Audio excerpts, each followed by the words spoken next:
आदरणीय जयंत पाटील साहेबांच्या नेतृत्वाखाली जी पक्ष संघटना मजबूतीने चालली, त्या पक्ष संघटनेचे पूर्वीचे असलेले पदाधिकारी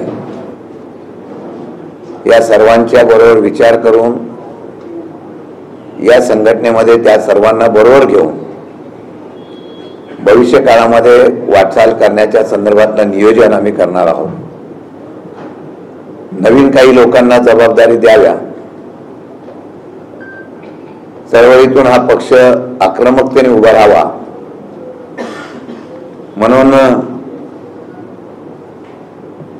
जनरल सेक्रेटरी म्हणून आमचा युवा नेता रोहितजी पवार यांची आपण त्या ठिकाणी नियुक्ती करत आहोत। एका आदिवासी विभागातले नेतृत्व करणारे आमचे सहकारी भुसाराजी यांना सुद्धा उपाध्यक्ष म्हणून आपण त्या ठिकाणी जबाबदारी देत आहोत। प्राध्यापक असल्या तरी इतर समाजांच्या बांधवांसाठी आणि प्रखरतेने पवार साहेबांचा विचार प्रखरतेने मांडणाऱ्या कविताताई मेत्रे यांना राज्याच्या असलेल्या उपाध्यक्ष पदाची, महिला उपाध्यक्ष पदाची जबाबदारी आपण देत आहोत। या नियुक्त्या झाल्या म्हणजे जुन्या नियुक्तींना काय असा प्रश्नचिन्ह समोर काही कार्यकर्त्यांना पडला असेल तर तो कृपया बाजूला करावा। पूर्वीची असलेली कमिटी ही सक्षमतेने तशीच राहील। या कमिटीमध्ये काही फेरबदल करायचे झाले तरी सर्वांशी संवाद करून आपण करू, नव्या जुन्याचा मिश्रण करून एक चांगल्या प्रकारची संघटना चळवळ उभं करण्याचा आपण प्रयत्न करतोय। आज आपल्या सर्वांच्या वतीने रोहितजी पवार, सुनीलजी भुसारा, त्याचबरोबर कविताताई मेत्रे यांना मनापासून अभिनंदन करतो।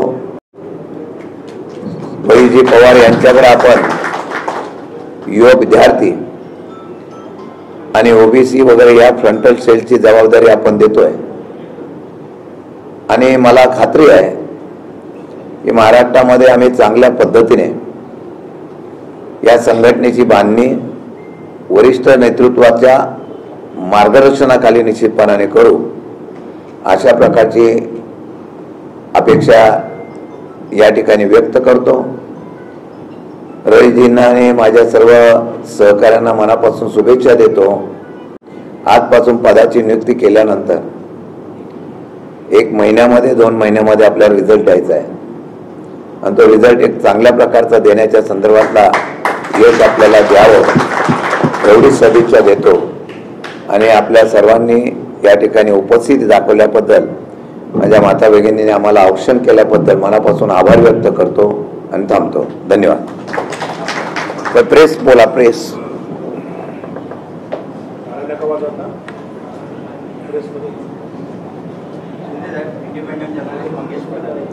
इंडिपेंडेंट जर्नलिस्ट मंगेश पदाले, आपल्याला 2च प्रश्न आहे। अण्णासाहेब पाटलांच्या मुशीमध्ये, त्यांच्या तालमीमध्ये आपण तयार झालात। माथाडी चळवळीचा जो अनुभव आहे तो पक्षाच्या संघटनेसाठी तुम्ही कसा वापराल, एक। आणि दुसरा प्रश्न, नरेंद्र पाटील तुमचे सहकारी माथाडी युनियन मधले भाजपात गेले, पण त्या प्रसंगी कुठलेही प्रेशर तुम्ही ठेवलं नाही, प्रेशर झुगारून तुम्ही कार्यरत राहिलात व ओरिजिनल राष्ट्रवादी काँग्रेस पार्टीमध्ये। आता तुम्हाला काय चॅलेंजेस वाटतात पार्टीमध्ये आणि कार्यकर्ते ईडी सीबीआयची बोकाडी दाखवून मोठे पुढारी जात आहेत, सामान्य कार्यकर्त्यांना खोट्या केसेसमध्ये अडकवले जाते महायुतीकडून, या सगळ्या गोतावळ्यामध्ये तुम्ही कसा मार्गक्रमण करणार, काय मोडस ऑपरेंडी ठेवणार? खरं म्हणलं तर माथाडी चळवळीचा अनुभव हाच माझी शिदोरी आहे। संघटना चळवळीच्या माध्यमातून संघटना मजबूत कशी बांधायची याचा चळवळीचा असलेला अनुभव लक्षात घेऊन पवार साहेबांच्या मार्गदर्शनाखाली हा पक्ष, नेतृत्वाच्या मार्गदर्शनाखाली पक्ष, सक्षम कार्यकर्त्यांच्या मार्गदर्शनाखाली हा पक्ष बांधत असताना मी ग्रासरूटवर जाऊन काम करणार आहे। ग्रासरूटवर केल्यानंतर संघटना चांगली बांधली जाईल याचा मला विश्वास आहे। दुसरा विषय जो आहे की आता पुढे आव्हानं किंवा बाकीची काही प्रश्न तुम्ही विचारले, यस, आता या राजकारणामधलं परिस्थिती बदलत चाललेली आहे। आता दडपशाही, भीती दाखवून लोकांचे प्रवेश किंवा लोकांना दाबलं जातं. माझं मत आहे की याच्या विरोधामध्ये जनक्षोभ उभा करणं आणि याच्या विरोधामध्ये लोकांची भावना प्रेरित करणं, त्यांना उत्तेजित करणं हे काम आमचं असेल. चुकीचं कुठलं होत असेल कार्यकर्त्यावर तर निश्चितपणाने तिथे जाऊन त्याच्या पाठीमागं सक्षमतेने ताकद पक्षाची उभी करणं हे आमचं पहिलं कर्तव्य असेल. स्थानिक स्वराज्य संस्थेच्या निवडणुका आहेत. मागच्या प्रदेशाध्यक्षांनी वनबूथवरती काम केलेलं होतं, बूथवर जाऊन कार्यकर्त्यांना एकत्र आणलेलं होतं, तिथे त्यांनी काम केलेलं होतं. तुमचं काम कशा पद्धतीने असणार आहे? तुम्ही त्याच कार्यकर्त्यांना घेऊन पुढे जाणार आहात आणि कशी दिशा असणार आहे? पहिली फक्त कार्यकर्त्याची कार्यक्षमता मी पहिली तपासणार आहे. पदाधिकारी आणि कार्यकर्ता किती कार्यक्षम आहे, त्याचं जनमानसामध्ये काय मान सन्मान आहे, याचं मागचे पदाधिकारी कार्यकर्ते सक्षम आहेत म्हणून तर लोकसभेला आम्ही विजय मिळाला, विधानसभेला फाईट दिलेली आहे. पण तरी सुद्धा थोडीशी पारदर्शकता करून आपण त्याचा अभ्यास करूनच अशा प्रकारे बांधणी करणार आहोत. येणाऱ्या स्थानिक स्वराज्याच्या निवडणुकीला मी आपल्याला प्रामाणिकपणाने सांगतो, मी विजय व्हावं या उद्देशाने बोलत नाही. मी कार्यकर्त्याची टीम त्या माध्यमातून उभी राहावी.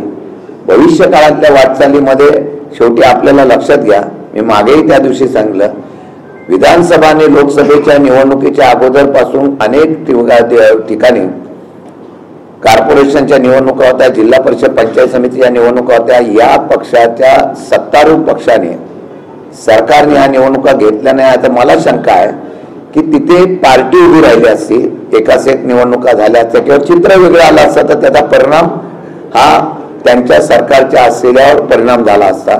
लोकांचं लोकमत कळलं असतं. जसं लोकमत कळल्यानंतर विधानसभेला ते सावध झालं आणि बाकीची यंत्रणा वापरली. माझं आता असं म्हणणं आहे की या निवडणुकीला ज्यावेळेला आम्ही समोर जाऊ तेव्हा पहिल्या प्रथम कार्यकर्ता निवडणुकीला उभा करण्याची ताकद आम्ही उभी करणार आहोत, जेणेकरून तो साधा जरी असला तरी तो लढणारा असला पाहिजे. असा कार्यकर्ता उभा केला तर मला वाटतं की यश येईल ही अपेक्षा मी ठरवत नाही, पण यशाच्या जवळ आम्ही जाऊ अशा प्रकारचं काम निश्चितपणे आम्ही करू.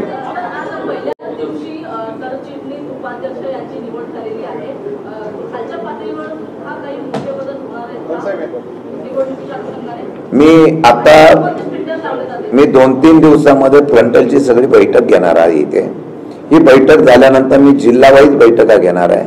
जिल्हा वाईज बैठका घेऊन तिथं संपूर्णपणे प्रत्येक कार्यकर्त्यातून फेस टू फेस मी ओळख करून घेणार आहे, त्याची माहिती सुद्धा घेणार आहे, त्याची असलेली कॅपॅसिटी लक्षात घेणार आहे.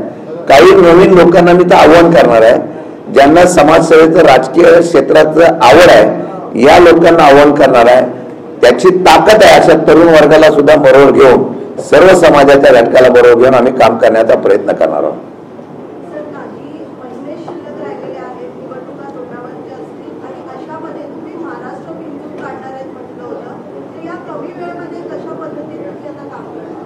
कोणाचं काय झालं?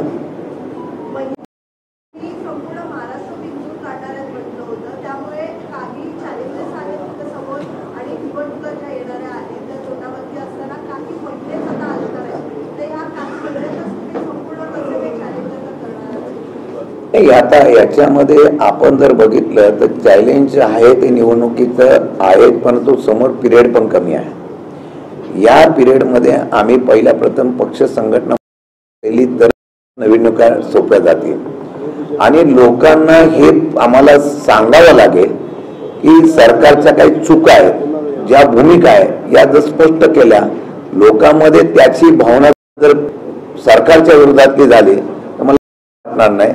संघटनेच्या माध्यमातून लोकांना घेताना सर्व समाजाच्या घटकांना बरोबर घेऊन तशा पद्धतीच्या नियुक्त्या, तशा प्रकारची जबाबदारी ही निश्चितपणाने. शिंदे साहेब, काल तुम्ही मावळतीला यशवंतराव चव्हाण सेंटर मधून थेट ऑफिस गाठलं आणि अण्णासाहेब पाटलांच्या प्रतिमेला नमन केलं. आज प्रदेशाध्यक्ष झालात आपण, काय भावना आहेत, काय आठवण सांगाल थोडक्यात महत्वाची? अण्णासाहेब पाटलांकडून काय शिकायला मिळालं? असं आहे की अण्णासाहेब पाटलांच्या संघटनेमुळे आणि त्यांच्या आणि शिवाजीराव पाटलांच्यामुळे मी या क्षेत्रात आलो, कामगार क्षेत्रात आलो. त्यामुळे पवारसाहेबांच्या बरोबर मी दृष्टीत पडलो. या दोन्ही नेतृत्वाच्या माध्यमातून मी आज राजकारणात या पदापर्यंत आलेलो आहे, त्याची जाणीव ठेवली पाहिजे. काल झाल्यानंतर मी पहिल्या प्रथम तिथं गेलो आणि तिथं नतमस्तक झालो. ही कृतज्ञता असते आणि ही कृतज्ञता व्यक्त करत असताना त्यांचा आशीर्वाद आणि प्रेरणा घेऊन भविष्य काळामध्ये वाटचाल करण्याचा आजचा दिवस आहे, म्हणून ती ऊर्जा घेऊनच मी इथं आलेलो आहे. सरकारकडून नवीन मद्य विक्री दुकानाचे जे परवाने काढण्यात येणार होते त्यालाच सुधीर मुनगंटीवार जे भाजपचे स्वतः ज्येष्ठ नेते आणि ते एकेकाळी अर्थमंत्री देखील होते, त्यांनी जरा थेट या परवाने काढण्यात येणार त्याला विरोध केला. याकडे कसं पाहता, म्हणजे अंतर्गतच भाजपमध्ये असा कलम आहे? गेले अनेक वर्षापासून मद्य विक्रीच्या धोरणाच्या विरोधामध्ये अनेक लोकांनी चळवळी उभ्या केल्या, अनेक लोकांनी आंदोलन केलेले आहे. कित्येक वर्ष झाले महाराष्ट्रामध्ये नवीन मद्य धोरण आलं नाही. कित्येक वर्ष झाले महाराष्ट्रामध्ये कुठल्याही प्रकारचं नवीन लायसन्स दिलेलं नाही. आजच असा काय वेळ आला की ज्यामध्ये या मद्यविधी धोरणाच्या बाबतीमधला बदल करावा लागलेला आहे. त्याचं दोन कारण आहे. एक, लाडक्या बहिणीच्या योजनेमध्ये सरकारवर ताण पडतोय, म्हणून उत्पादन वाढवण्यासाठी नवीन लायसन्स देऊन मद्य विक्रीच्या बाबतीमधले धोरण वाढवत आहेत. हे खरं म्हटलं तर चुकीचं आहे. आणि हे जे आज सत्तेमध्ये बसलेले आहेत, ज्यावेळेला सरकारचं कुठली चर्चा नसताना सातत्याने सरकार आता दारूची दुकानं काढणार आहे, दारूची दुकानं काढणार आहे, दारूची दुकानं काढणार आहे म्हणून ओरडत होते. आज तेच दारूची दुकानं लिलावात काढायला निघालेले आहेत. हा फरक आम्हाला दाखवायचा आहे. दुसरा मुद्दा असा आहे की आपण एका बाजूला म्हणतो की दारू विक्री बंद झाली पाहिजे, पिढी बर्बाद होते, मग गुटखा असेल बाकीच्या संदर्भात कायदे आपण कडक करतो. इथे आपण सांगतोय की आता परवाच्या दिवशी तर त्याच्यावर मद्य विक्रीवर टॅक्स पण वाढवलेला आहे. आणि मद्य विक्रीवर टॅक्स वाढवलेला असेल, दारू विक्रीवर टॅक्स वाढवलेला आणि दारू विक्रीची लायसन्स देतात. आणि मला आता असं पण कळलं, मला माहीत नाही, पण ते येणाऱ्या काळामध्ये आम्ही त्याच्यावर लक्ष ठेवू. आम्ही त्याला विरोधच करतोय की दारू विक्रीसाठी महाराष्ट्रात तुम्ही परत दारू त्या माध्यमातून महापूर उभा करू नका. पण असं कळतंय की आता बहुमतामध्ये एवढं आलेलं आहे, फार मोठ्या बहुमतामध्ये सरकार आहे. आता बाकीचे सरकार फोडण्यासाठी काय काय क्लुप्त्या केलेल्या आहेत मी काय सांगायची गरज नाही. आता दारूची लायसन्स सुद्धा आपल्याच काही लोकांना नाराज होऊन दिले जातात काय, याची सुद्धा माहिती घ्यावी लागेल. त्याच्यासाठी जे दारू धोरण आणलेलं आहे का त्याची पण माहिती त्यांना काळामध्ये घ्यावं लागेल.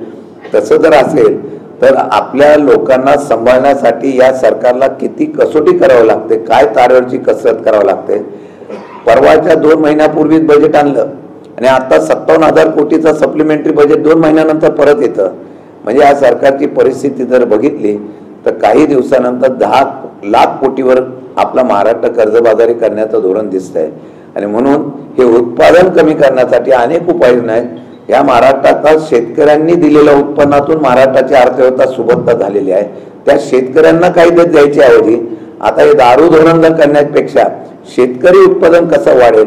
आता कालच मला वाटतं मुख्यमंत्री नवीन टेक्स्टाचा जो वाहन आलेला आहे त्याचं उद्घाटन केलेलं आहे. खरं म्हटलं तर अमेरिकेने त्याच्या बॅन घातलेला की कोणी बाहेर अशा प्रकारचं उत्पादन करू नये, अमेरिकेतच जो माणूस व्यवसाय करतो त्याने अमेरिकेतच करावा असं सांगत असतील. आणि आपल्या भारतामध्ये ते इंडस्ट्री टाकणार होते. अनेक इंडस्ट्री आहेत हुंडाई सारख्या ज्यांनी भारतामध्ये महाराष्ट्रामध्ये तळेगावमध्ये सुद्धा उत्पादन करण्यासाठी इथं कंपन्या स्थापन केल्या, इथल्या बेरोजगारांना नोकऱ्या मिळवून देण्यासाठी प्रयत्न केला. तिथेच आता परदेशामध्ये उत्पादन होणारी वाहनं या ठिकाणी फक्त विकण्याच्या संदर्भामध्ये येत असेल तर मला वाटतं महाराष्ट्रामध्ये प्रगती कुठे जाते याचा विचार करावा लागेल.